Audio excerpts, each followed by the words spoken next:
Good morning students. तो last day हम class twelfth के सेकंड चैप्टर को डिस्कस कर रहे थे।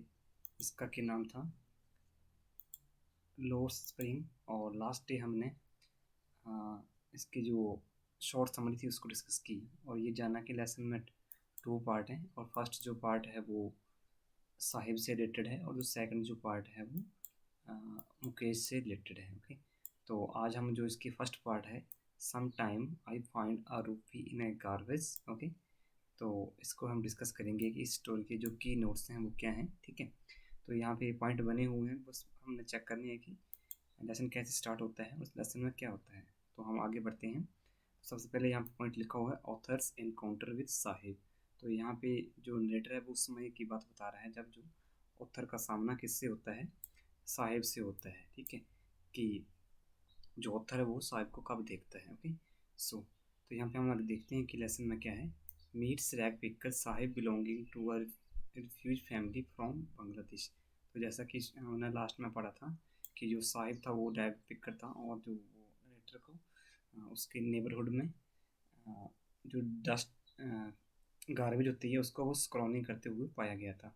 तो नेक्स्ट नेटर कहता है कि meets rag picker Saheb belonging to a refugee family from Bangladesh. तो जब नेटर उससे उसकी फैमिली बैकग्राउंड के बारे में पूछता है तो साहिब बताता है कि वो कहाँ से बिलोंग करता था, बांग्लादेश से।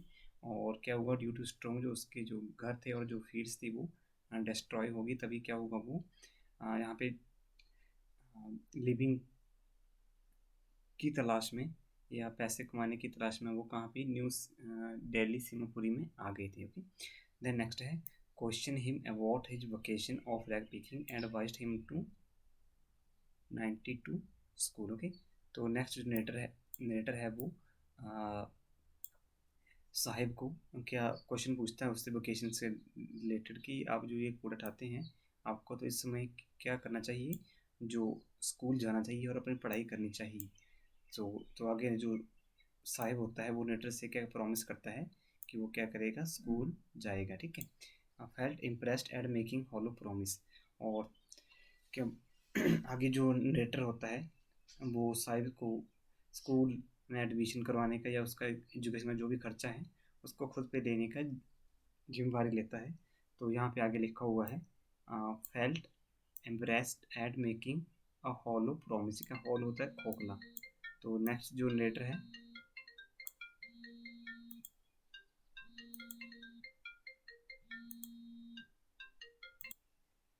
तो नेक्स्ट जो लेटर है वो साहिब को ये प्रॉमिस करता है कि उसको वो स्कूल में एडमिट करवा देगा या एडमिशन दिलवा देगा और जो उसका खर्च है एजुकेशन का वो खुद उठाएगा। तो बाद में जो लेटर है ऐसा प्रॉमिस करके खुद ही काफ़ी ज़्यादा इम्प्रेस्ड हो जाता है क्योंकि उसे पता था कि वो ऐसा प्रॉमिस पूरा नहीं कर पाएगा। ठीक है, और तो नेक्स्ट है यहाँ पे पॉइंट है irony in name and existence. तो जब मैंने आपको बताया था कि जो नेटर है वो साहिब का नाम पूछता है तो साहिब अपना नाम क्या बताता है, साहिब ए आलम। Okay, which meaning lord of universe.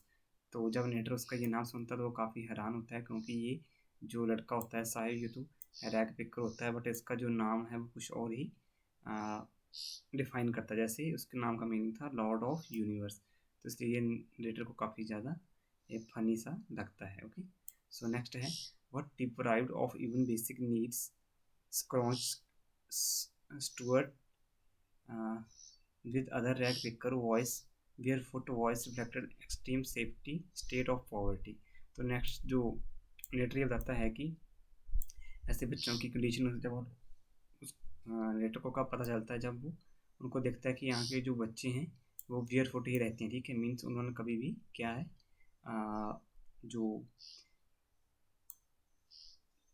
Shoes हैं वो कभी भी उन्होंने लाइफ में नहीं पहने हैं। ओके, इसलिए ये ऐसी उनकी कंडीशन है जो कि उनको नरेटर को यहाँ से समझ में आ जाता है कि ये बच्चे क्यों बेयरफुट रहते हैं, क्योंकि वो गरीबी की दशा में, ठीक है, स्टेट ऑफ पॉवर्टी में है। नेक्स्ट है passage of time and degree of prosperity achieved. तो हम नेक्स्ट देखते हैं कि यहाँ पे नरेटर क्या बताने की कोशिश कर रहा है। ओके, तो नेक्स्ट है यहाँ पे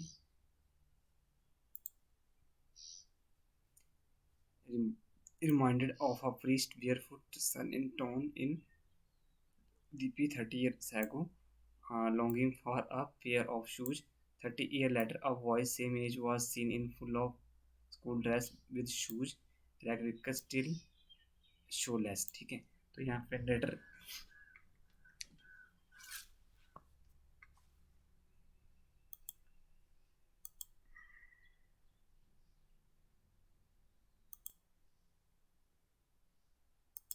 तो यहाँ पे जो नेटर है वो साहिब की उस कंडीशन के बारे में बताता है कि उनके पास पहनने के लिए शू भी नहीं है। ठीक है, तो जब जो नेटर ये देखता है कि ये जो साहिब है वो हमेशा क्या है वियर फुट ही रहता है, नंगे पाँव भी रहता है, और उसके जो फ्रेंड्स हैं वो भी ऐसे रहते हैं, तो उनसे नेटर है इस बात को जाना जाता है कि वो ऐसा क्यों करते हैं, कि वो क्यों नहीं चप्पल्स पहनते हैं, शू वगैरह क्यों नहीं पहनते हैं। ओके, सो तो उनका जवाब नेटर को ये मिलता है कि उनमें ये क्या है, ट्रेडिशन है कि वो शू नहीं पहनते हैं। ठीक है, तो नेक्स्ट हम आगे बढ़ते हैं।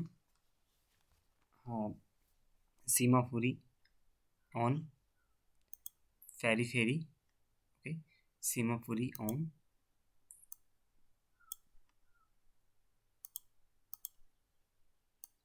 on periphery of Delhi far away from it. Dwelling structure of mud, tin and tarpaulin with no sewage, drainage और रनिंग वाटर। तो यहाँ पे जो नेटर है उस जगह की सिचुएशन के बारे में बताता है जहाँ पे ये जो स्लम या पुअर पीपल हैं वो यहाँ पे रहते थे, उस एरिया के बारे में बताते हैं। जैसे कि मैंने आपको बताया कि ये जो सीमापुरी है एक न्यू दिल्ली में एक प्लेस है जहाँ पे क्या थे, पुअर पीपल रहते थे। ठीक है, तो उस जगह की कंडीशन के बारे में बताया कि वहाँ पे क्या था, वो काफ़ी ज़्यादा मड था और जो ड्रेनेज सिस्टम था वो भी काफ़ी ज़्यादा बुरा था। ठीक है, only one valid ration card to get grain. ठीक है, और नेक्स्ट था happy to live in strange land which provides food grain than in their mother land without grain. और ये जो गरीब लोग थे वो इस जगह में ही रहने काफ़ी ज़्यादा पसंद करते थे। Rag picking for elders their daily bread and means of survivals for children a treasure of wonderful things. तो नेक्स्ट नेटर ये बताने की कोशिश करता है कि ये जो गार्बेज के डंप्स थे ये उन बच्चों के लिए क्या थी, वंडरफुल थिंग्स थी, क्योंकि यहाँ पे उनको क्या था, अपनी जो डेली नीड्स की जो इंपॉर्टेंट थिंग्स थी वो उनको यहाँ से मिल जाती थी। कि मीन्स उनको यहाँ पे कुछ ना कुछ खाने के लिए मिल जाता है। ठीक है, तो इसलिए यहाँ पे नेटर ने क्या कहा है, गार्बेज और डंप्स, गार्बेज को क्या बोला है, ठीक है, उनको बोला है अ treasure of wonderful things. Okay, तो अब हम नेक्स्ट देखते हैं कि नेक्स्ट यहाँ पे क्या है।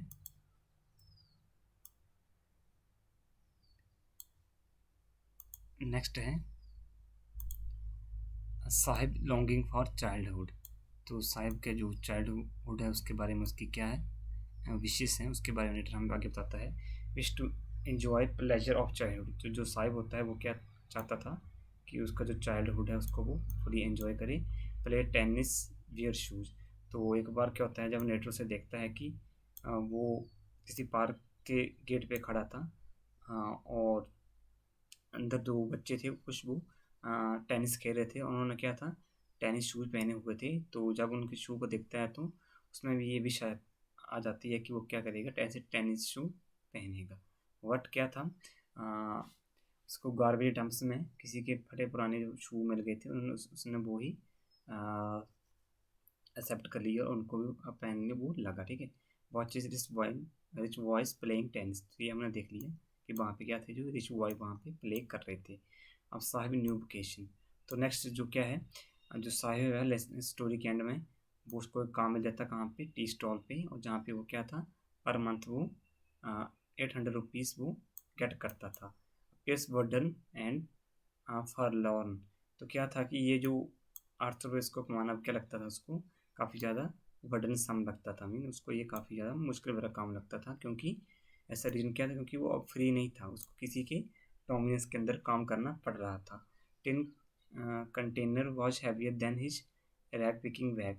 तो नेक्स्ट लेटर कहते हैं कि जो टिन का जो कनेस्टर होता है जिसमें चाय भरी जाती है वो उसको भारी लगता था, किससे, वो जो उसका रैग पिकिंग बैग होता था उससे भारी लगता था। ठीक है, तो कहने का मतलब है कि जो साहिब था वो खुद का मास्टर बनना चाहता था।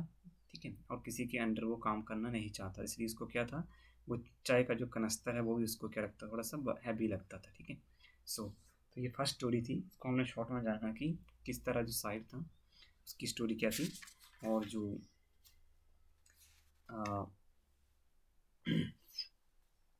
किस तरह उसको वो वोकेशन मिलती है। तो नेक्स्ट इस पॉइंट को मैं फिर से एक्सप्लेन कर देता हूँ कि जो साहिब है उसको क्या बाई चांस एक नई जॉब मिल जाती है और वहाँ पे उसको 100 रुपीज़ पेड किया जाता था और 1 टाइम का जो उसको फूड था वो भी वहाँ पे उसको प्रोवाइड कराया जाता था। बट क्या हुआ कि यहाँ पे काम करने के दौरान उसकी जो केयर फ्री लुक थी वो एंड हो गई थी, क्योंकि यहाँ पे उसको क्या था, किसी के डोमिनेंस में या किसी के अधीन काम करना पड़ता था। He belong to the man who own the shop. The steel canister seemed heavier than his plastic bag. तो जैसा कि मैंने आपको बताया कि ये जो स्टील का कनेस्टर था जिसमें चाय भरी जाती है, ये उसको हैवी लगता था उस कूड़े की थैली से या बैग से। ओके, तो अब हम सेकंड स्टोरी की तरफ बढ़ते हैं। सेकंड स्टोरी है यहाँ पे I want to drive a car. तो जैसा कि मैंने आपको बताया था कि जो सेकंड स्टोरी है वो रिलेटेड है मुकेश से। ओके, तो इस स्टोरी को हम यहाँ से स्टार्ट करते हैं। सो तो मुकेश से रिलेटेड स्टोरी है, ये मैंने आपको बता दिया। A child labourer in the glass factory in Firozabad. तो जैसा कि मैंने आपको लेसन के समरी में बताया था कि फिरोजाबाद सिटी फेमस है किस लिए, ग्लास ब्लोइंग इंडस्ट्री के लिए। और वहाँ पे क्या था कि जितने भी ज़्यादा बच्चे थे वो सभी के सभी चाइल्ड लेबर के रूप में यहाँ पे इन फैक्ट्रीज में काम करते थे। और यहाँ पे क्या था, किसी भी तरह की गवर्नमेंट का कोई भी इंटरफेयर नहीं था। और ये बच्चे जब अडल्ट होते थे तो लगभग वो ब्लाइंड हो जाते थे, क्योंकि उनको इन हॉट हॉट फर्नेस है उसके नज़दीक काम करना पड़ता था, या वहाँ पे जो तंग फैक्ट्रीज है वहाँ पे काम करना पड़ता। ठीक है, wishes to become a motor mechanic. और मैंने बताया था कि ये जो मुकेश है ये एक मोटर मैकेनिक बनना चाहता था। Wants to learn to a driver का, और साथ में वो कार को चलाना भी सीखना चाहता था। Family unaware that child labour is illegal. और नेक्स्ट लेटर ये बताता है कि जो मुकेश की फैमिली थी वो इस बारे में अनवेयर थी कि जो चाइल्ड लेबर है वो क्या है, इलीगल है, गैर कानूनी है। ओके, बट वहाँ पे क्या था, ट्रेडिशन था कि जितने बच्चे होते थे वो सभी के सभी इन ग्लास ब्लोइंग इंडस्ट्री जो कि फिरोजाबाद में वहाँ पे काम करते थे। देन हम सेकंड देखते हैं यहाँ पे working condition in glass furnace. ठीक है, फर्नेस का मीन होता है भट्टी। तो यहाँ पे वर्किंग कंडीशन के बारे में बताया गया है कि जो वर्किंग कंडीशन थी यहाँ पे वो क्या थी। तो सबसे पहले यहाँ पे क्या होता था इन फैक्ट्रीज में, जो हाई टेम्परेचर होता था और जो ये डिंजी सेल्स होती थी, मीन्स ऐसी सेल ऐसे छोटे छोटे कमरे थे जिनमें क्या था, काफ़ी ज़्यादा अंधेरा होता था। नेक्स्ट है पुअरली वेंटिलेटेड। और यहाँ पे जो वेंटिलेशन का सिस्टम था वो भी काफ़ी ज़्यादा पुअर था। ओके, और children lose eye sight and at an early age. जैसा कि मैंने आपको बताया कि जब बच्चे अडल्ट होते थे तो वो अपने आई सेट को खो चुके होते या वो कम्प्लीटली ब्लाइंड हो गए होते। तो अब यहाँ से समझ गए कि वहाँ पे वर्किंग कंडीशन क्या थी। अगर आपको इतने पॉइंट याद रह जाएंगे, हाई टेम्परेचर था वहाँ पे, डिंजी सेल्स था, पुअरली वेंटिलेटेड सिस्टम था, और children lose their eyesight at an early age. Okay, तो आपको ये सारा का सारा क्लियर हो जाएगा। Living condition in Firozabad. तो अब नेक्स्ट जो नेटर है वो हमें बताना चाहता है कि वहाँ पे जो लिविंग कंडीशन थी फिरोजाबाद में वो कैसी थी। तो सबसे पहले हम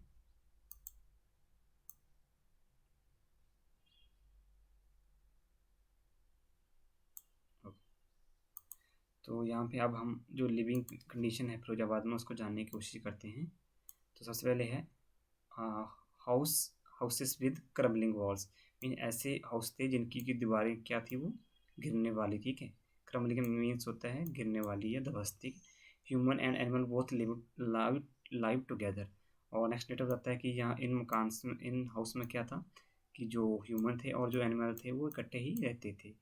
स्टिकिंग लेंस, जो यहाँ पे जो क्या बोलते हैं जो गलियाँ थी वो काफ़ी ज़्यादा तंग थी और वो कूड़ा करकट से भरी हुई थी। नेक्स्ट है मुकेश हाउस हाफ बिल्ट।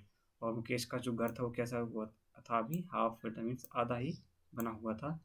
और wood stove aluminium and steels. और वहाँ पे क्या था, खाना बनाने के लिए वो वुड स्टोव का यूज करते थे और वहाँ पे जो बर्तन थे वो एल्यूमिनियम से बने हुए थे। ठीक है, एल्डर ब्रदर्स वाइफ। यहाँ पे जो मुकेश का एल्डर ब्रदर होता है तो उसकी वाइफ के बारे में लेटर में आके बताने की कोशिश करता है कि उसका लेसन में क्या रोल था। तो in charge of family members. ठीक है, तो क्या थी वो वहाँ पे फैमिली मेम्बर की इंचार्ज थी। According to custom coverage face with veil. ठीक है, वेल का मीनिंग होता है, रियल का मीनिंग सॉरी, इसका मीनिंग होता है घूंघट। तो वहाँ पे कस्टम था कि उसको क्या था, उसके जितने भी बड़े, उससे जितने बड़े लोग थे, उससे उनको क्या करना पड़ता था, अपना फेस को ढकना पड़ता था, मीन्स उसको घूंघट निकालना पड़ता था। ओके, नेक्स्ट है यहाँ पे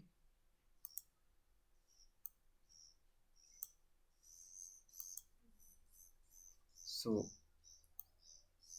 okay.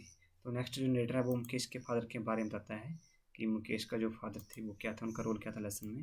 Head of the family, तो वो फैमिली के हेड होते हैं। Poverty stricken, unable to renovate house और प्रोवाइड एजुकेशन टू सन्स। तो वो इतने ज़्यादा गरीब थे कि अपने लाइफ के पूरा का पूरा समय देने के बावजूद भी वो क्या था, अपने घर को रेनोवेट नहीं कर सके और ना ही अपने बच्चों को वो एजुकेशन दिला सके। Only legacy he hands over is the art of bangle making. तो नेक्स्ट लेटर ये बोलता है कि सिर्फ एक ही जो ट्रेडिशन था वो अपनी बच्चों को दे सके, या एक ही थिंग्स थी वो अपने बच्चों को दे सके, वो था आर्ट ऑफ बैंगल मेकिंग। ठीक है, आर्ट ऑफ बैंगल मेकिंग वो ही अपने बच्चों को आगे वो ट्रांसफ़र कर पाए। बाकी उनके पास अपने बच्चों को देने के लिए कुछ भी नहीं था, ना मनी थे और ना ही कोई एजुकेशन से रिलेटेड कोई पैसा या कोई ग्रांट थी। ठीक है, नेक्स्ट है यहाँ पे मुकेश ग्रांड मदर्स व्यू। तो जो मुकेश की ग्रांड मदर हैं उनके क्या व्यू थे, तो उनका मानना था there present state result of Karma, उनकी जो वर्तमान दशा है वो उनके कर्म के कारण ही है। Okay, accepted her spent blindness caused by dust of glass bangles as their destiny।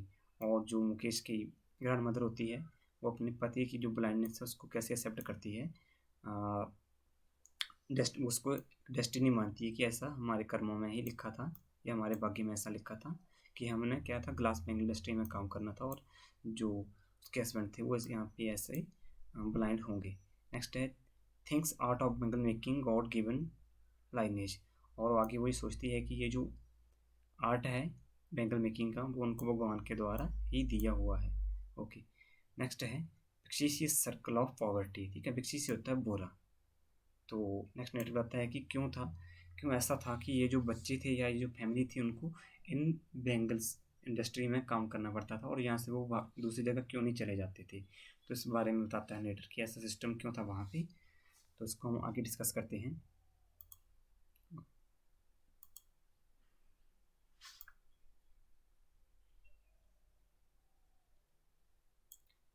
सो तो विक्सीशियस सर्कल के बारे में हम जानते हैं।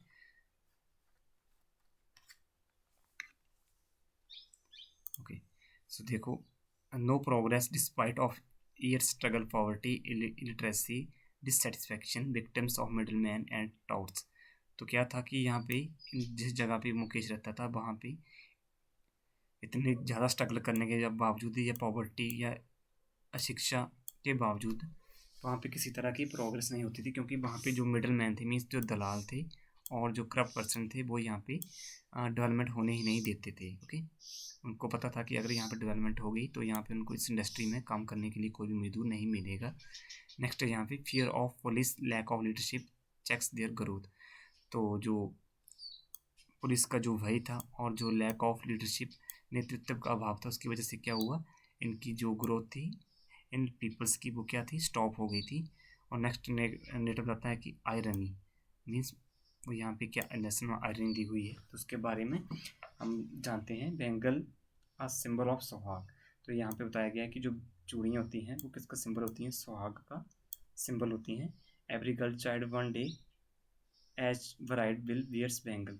मतलब हर कोई जो लड़की है वो क्या करेगी, एक दिन चूड़ियों को पहनेगी, ठीक है, जब वो दुल्हन बनेगी। नेक्स्ट है become old with bangle in wrist no sight in eyes. और इसी तरह वो इन बैंगल्स को जब पहनेंगी या जब वो बूढ़ी हो जाएंगी तब ये बैंगल उनकी क्या होगी, रिस्ट में होंगी। नेक्स्ट है चिल्ड्रन डबल विक्टिम।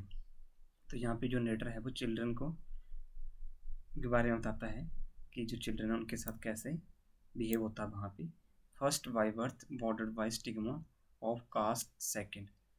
तो यहाँ पे क्या था, उन बच्चों के साथ काफ़ी ज़्यादा भेदभाव होता था, ऐसा नेटर बताने की कोशिश कर रहा है। No hope have to accept family occupation, ruled by sahukar, middle man and police. और जैसा कि मैंने आपको बताया कि ये जो लोग थे वो किसके अंडर ज़्यादा काम करते थे, जो वहाँ पे साहूकार थे और जो मिडिल मैन थे, यानी वहाँ पे जो दलाल थे और जो पुलिस थे उनके अंडर ही इनको काम करना पड़ता था। वो उन सभी लोगों को क्या था, डरा धमका कर रहते थे ताकि ये लोग क्या है, अपने राइट्स के लिए आवाज़ ना उठाएं। नेक्स्ट है little desire to dream snubbed in his childhood. Okay, so आज हमने इस लेसन के बारे में पढ़ा और जाना कि लेसन में क्या क्या था। तो कल हम इस लेसन को एंड कर देंगे और उसके जो क्वेश्चन है उनको भी हम डिस्कस करेंगे। ओके।